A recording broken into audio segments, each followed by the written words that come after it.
Bonjour à vous, Catherine Legal, je suis architecte d'intérieur et pour ceux qui ne me connaissent pas encore, vous pouvez me découvrir sur le site internet www.ose-by4 ou bien encore sur le blog où vous avez peut-être d'ailleurs trouvé cette vidéo et qui aborde d'autres sujets. En tout cas, le sujet du jour qui nous intéresse, c'est quand couple et travaux ne font pas bon ménage. Autrement dit, 3 conseils pour éviter le désastre. Alors comme moi, je suis certaine que vous avez des amis, voire des amis d'amis, qui se sont lancés dans la rénovation, une rénovation qui a duré 10 ans, voire même peut-être plus, c'est-à-dire 10 fois plus que le temps prévu initialement. Et puis peut-être également qu'ils ont investi des dizaines de milliers d'euros supplémentaires, ce qui n'était pas prévu initialement, ce qui leur a valu le divorce et peut-être même la garde alternée du chien. En attendant, est-ce que pour autant ils ont divorcé? Eh bien non. Mais il faut être conscient que pour ne pas laisser trop de plumes, au sens propre comme au sens figuré lors d'une rénovation, il faut savoir que ce n'est pas de tout repos et qu'il y a des conseils à prendre en compte. Les voici!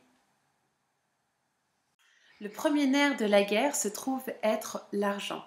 Au point de départ d'un projet, on a bien souvent besoin d'un crédit immobilier sur 10 ans, 20 ans, 30 ans et plus. Ce qui signifie en fait pour le couple être prêt en même temps à s'engager aux yeux du monde et aux yeux de la banque pour emprunter de l'argent. Anti-romantique au possible en soi, la rénovation et les travaux en fait impliquent de briser les tabous, de compter les sous et de se détacher en partie, en tout cas si possible, de son histoire personnelle et de son rapport à l'argent que l'on a hérité en fait de son éducation. Et puis il y a un autre point en fait qui peut être également très important et puis source de conflit, c'est à partir du moment où dans le couple, l'un des deux va investir davantage d'argent. Un point non négligeable. Il est donc, en termes de conseils, indispensable en fait d'être raccord dès le départ sur le budget que vous souhaitez investir dans ces travaux. Et si par hasard, en cours en fait de rénovation, vous vous trouviez dans le cas de figure où vous devez retravailler en fait le budget pour avoir ce que vous souhaitez réellement, de toujours discuter ensemble et de prendre le taureau par les cornes pour mettre à brut pourpoint et sur la table les aspects financiers et donc vous mettre d'accord. Sinon, le risque, c'est que vous vous retrouviez avec le meuble de salle de bain que vous vouliez en chêne, le voir vert arriver en fait dans la salle d'eau parce que votre chair est tendre l'a trouvé en promotion en dernière minute au magasin. Et là, je pense que les 10 prochaines années seront très très difficiles à vivre. Alors, le deuxième point de divergence, ça va être la décision sur le style, le design, l'image que l'on a envie de donner en fait de son intérieur.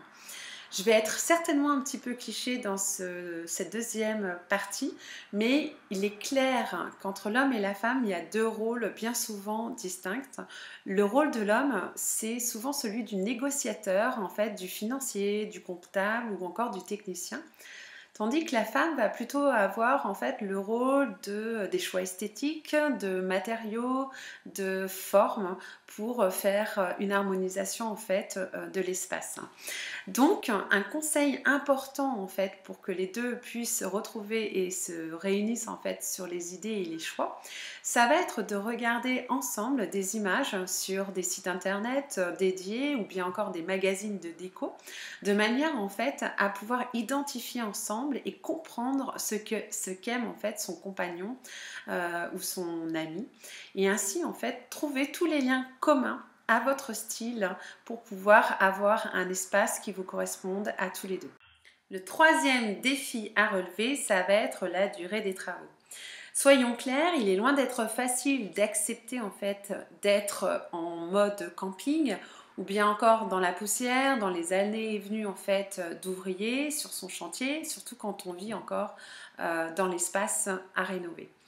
Donc c'est un point non négligeable parce qu'on n'est pas tous égaux face en fait au désordre et à la saleté.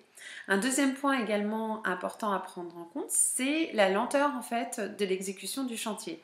Ce qui va paraître lent pour certains va être le temps nécessaire pour d'autres en fait pour comprendre et puis s'assurer en fait que les choix qu'il a fait, la mise en œuvre qu'il a fait en fait sont ce qu'il souhaite réellement.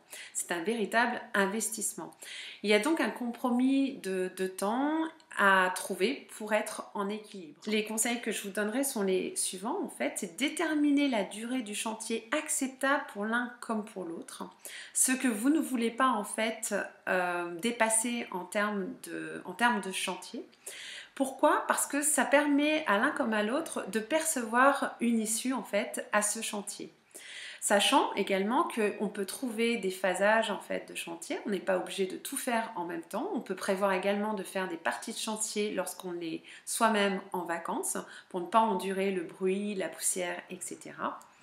Donc, et puis, un dernier point également, il ne faut pas hésiter à s'offrir du temps hors des murs, hors des polianes, des bâchages, de la poussière que l'on a en fait sur le chantier chez soi, pour pouvoir en fait se déstresser, se détendre avec son compagnon et éviter en fait les engueulades. En conclusion, même si ça tangue, même si ça remue énormément, ne perdez jamais de vue en fait que votre projet de réaménagement, même minime, est un projet commun. Un projet à deux dont l'objectif en fait est de sublimer votre intérieur, sublimer en fait votre amour et vous rendre heureux dans ce nouvel espace de vie.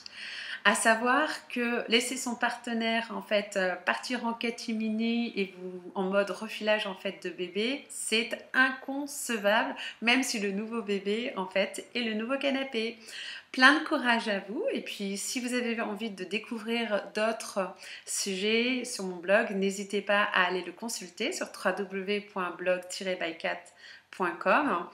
Je vous laisse les coordonnées également de ma page Facebook et puis bon revisionnage si vous avez envie de réécouter quelques conseils pour éviter le désastre. Bien à vous, au revoir, à bientôt.